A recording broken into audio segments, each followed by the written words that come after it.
Hello everyone. तो अभी आज बात करने जा रहे हैं हम जावा में एस्केप सीक्वेंसेस की। एस्केप सीक्वेंसेस जो कि स्पेशल टाइप के कैरेक्टर्स होते हैं जिनको कि हम बैकस्लैश के साथ यूज करते हैं। बैकस्लैश के साथ जैसे हमने बहुत बार यूज किया है बैकस्लैश एन, जहाँ कहीं भी हमें न्यू लाइन देना होता है तो हम नॉर्मली बैकस्लैश एन को यूज करते हैं। तो ये उसी की बात हो रही है, ठीक है। तो जहाँ कहीं भी हमें कोई स्पेशल अगर कैरेक्टर चाहिए, जैसे इसमें अभी हमने यहाँ लिस्ट किया हुआ है, अभी समझते हैं एक एक करके, तो हम वहाँ पे यूज कर सकते हैं एस्केप सीक्वेंस कैरेक्टर्स को, ठीक है। तो एस्केप सीक्वेंस कैरेक्टर्स क्या क्या हैं देख लेते हैं। Slash T for tab, insert a tab in the text at this point. जहाँ कहीं भी आपका स्लैश टी लगा होगा वहां पर एक नया मतलब एक टैब, एक गैप, जैसे कि आप यहाँ देख सकते हो, ये जो गैप आपको दिख रहा है दिस इज टैब, ठीक है। तो ये जो गैप है वो आपको इस तरीके से टैब में दिखाई देगा। Back space, right. तो बैक स्पेस क्या करेगा, जहां कहीं भी आप बैक स्पेस लगाएंगे उससे पहले वाला एक कैरेक्टर, ठीक है, वो डिलीट हो जाएगा बैक स्पेस। तो जैसे आप काम करते हैं, टेक्स्ट टाइप करते हैं, अभी मैं बैक स्पेस की प्रेस कर रहा हूँ, ये डॉट चला गया। इसी तरीके से अगर हम यहाँ पे रन टाइम पे जब प्रिंट एलन के अंदर, मैसेज के अंदर, स्ट्रिंग के अंदर हम यहाँ बैक स्लैश बी लगा देंगे तो जो पीछे वाला कैरेक्टर है वो डिलीट हो जाएगा। कई बार इसकी जरूरत हमें पड़ती है कि जो कुछ भी प्रिंट हो रखा है, ठीक है, उसको हम डिलीट कर दें, right. Slash n new line के लिए बात कर ही रहे हैं, तो जहाँ कहीं भी हम स्लैश एन लगाएंगे वहां पर न्यू लाइन कैरेक्टर आ जाएगा, न्यू लाइन आ जाएगा, यानी कि जो भी कुछ उस पॉइंट के बाद का टेक्स्ट होगा वो न्यू लाइन में आएगा। ओके। स्लैश आर क्या करता है, स्लैश आर बेसिकली यहाँ पर कैरेज रिटर्न क्रिएट करता है। कैरेज रिटर्न क्या होगा, जैसे आप कोई टेक्स्ट लिख रहे हो, आपने कोई टेक्स्ट लिखा, ठीक है, सपोज फॉर एग्जांपल अगर हम स्लैश आर की बात करें, मान लीजिए हमने यहाँ पे लिखा हुआ है प्रिंट एलन और हमने यहाँ दिया है A B C D E F, उसके बाद एक स्लैश आर और फिर ए बी सी।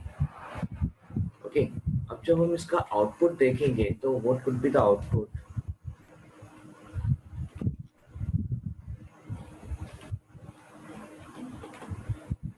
तो आउटपुट जो हमें दिखेगा, तो जब प्रिंट होना शुरू होगा तो A B C D E F आएगा, और जैसे स्लैश आर आएगा कर्सर फिर से स्टार्टिंग पे पहुंच जाएगा, और फिर जब ए प्रिंट होगा तो ये इस ए को रिप्लेस कर देगा, बी प्रिंट होगा तो ये बी को रिप्लेस कर देगा, सी प्रिंट होगा तो ये सी को रिप्लेस कर देगा। मतलब हम सेम लाइन में ही वापस पहुंच रहे हैं, जिससे कि हम वहां से फिर से शुरू कर सके।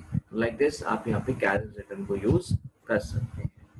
ओके। ये होता है कैरेज रिटर्न। तो जो सबसे ज्यादा यूज होते हैं वो होते हैं like slash t, slash n, right. ये सबसे ज्यादा यूज होते हैं। इसके अलावा आप देख सकते हो स्लैश सिंगल कोट्स या डबल कोट्स। ये क्या है कि जैसे मान लीजिए अगर हमें कहीं पे स्लैश सिंगल कोट्स देना है डबल कोट्स के बीच में, तो वो हम कैसे देंगे। तो सपोज अगर हमारा यहाँ पे ये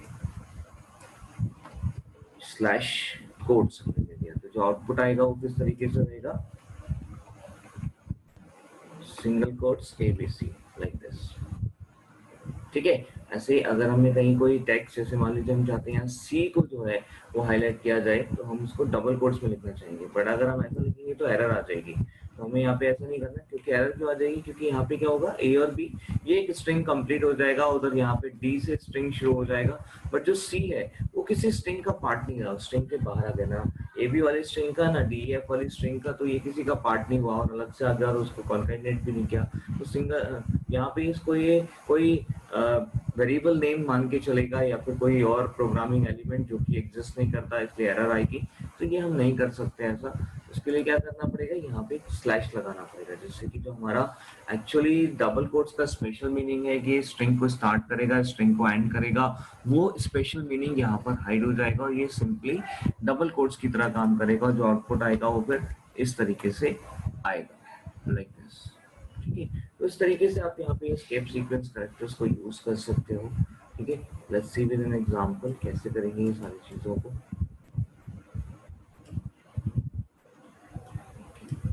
क्लास बना लेते हैं, क्लास एक हम बना रहे हैं like class test escape sequence class, ठीक है।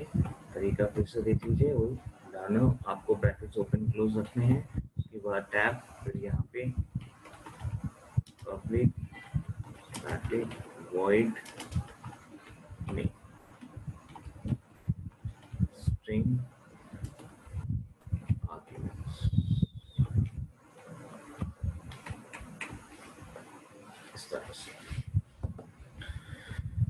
पर हमने रखा ए बी सी डी ई और उसके बाद हम रखते हैं स्लैश इन और फिर दे रहे हैं यहाँ पर ए बी सी, राइट।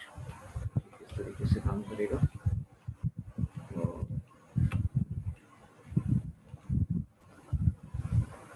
उसके बाद हमने रखा है स्लैश टी और उसके बाद हमने रखा है स्लैश आर। डिफरेंसेस आपको क्लियर हो जाएंगे। और फिर हमने यहाँ पे रख लिया इनके बीच में स्लैश सिंगल कोट्स और एक हमने रख लिया slash double quotes slash double quotes. Save, compile and run. तो आपको बताया था सेव एज में जाइए। सेव एज में आप उसी जगह पहुंचेंगे जहाँ पे रखा हुआ है। CMD कीजिए यहाँ पर एड्रेस बार में जाकर, देखिए सीधा आप यहाँ पहुंच गए। हमने ऑलरेडी यहाँ पे परमानेंट पाथ सेट किया हुआ है तो पाथ सेट करने की जरूरत नहीं है फिलहाल। तो यहाँ पर क्या करना पड़ेगा, आपके में परमानेंट सेट नहीं है तो आप उससे पहले पाथ को सेट कीजिए। इसके बाद यहाँ पे आपको क्या करना है, javac test escape sequences class dot java file का नाम दे दीजिए। ये आपको कंपाइल करा के देगा। ठीक है, वेट फॉर अ व्हाइल। ठीक है, ये देखिए कंपाइल हो चुका है, कोई एरर नहीं है। ठीक है, अब आगे देखते हैं यहाँ पर रन कराना है जावा। इसका क्लास का नाम दीजिए test escape sequence class, enter कर दीजिए। ठीक है, देखिए किस तरीके से आउटपुट आ रहा है हमारा।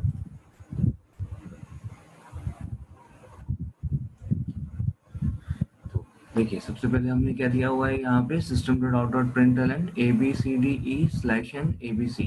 तो abcde आ गया, उसके बाद स्लैश इन की वजह से abc नेक्स्ट लाइन में आ गया। फिर नेक्स्ट वाले स्टेटमेंट में हमने दिया abcde/t abc।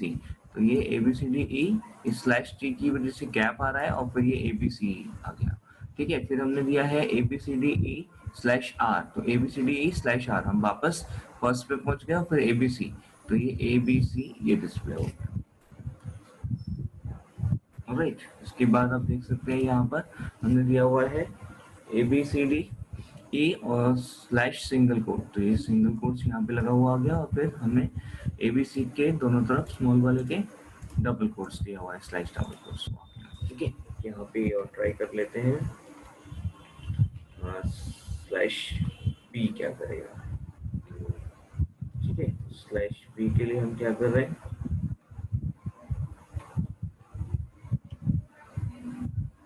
एक बार फिर से कंपाइल किया हमने।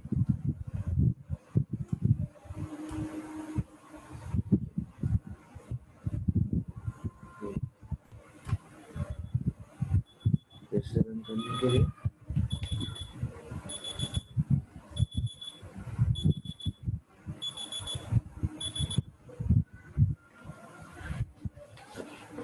देखिएगा यहाँ पर ABCD E नहीं आया है, सीधा B आया है। क्यों? क्योंकि E जो है हमारा वो हमने स्लैश B से पहले लिखा हुआ था। तो स्लैश B क्या करेगा, बैक स्पेस यानी कि E को डिलीट कर देगा। राइट, तो बैक स्पेस की वजह से यहाँ E डिलीट हो गया और सीधा हम D के बाद A पर पहुंच गए।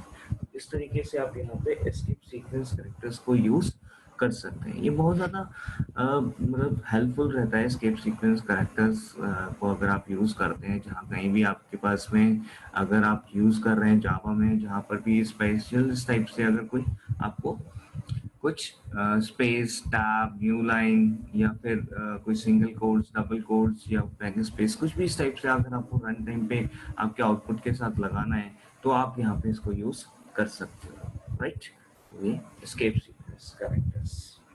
Right, okay, thank you.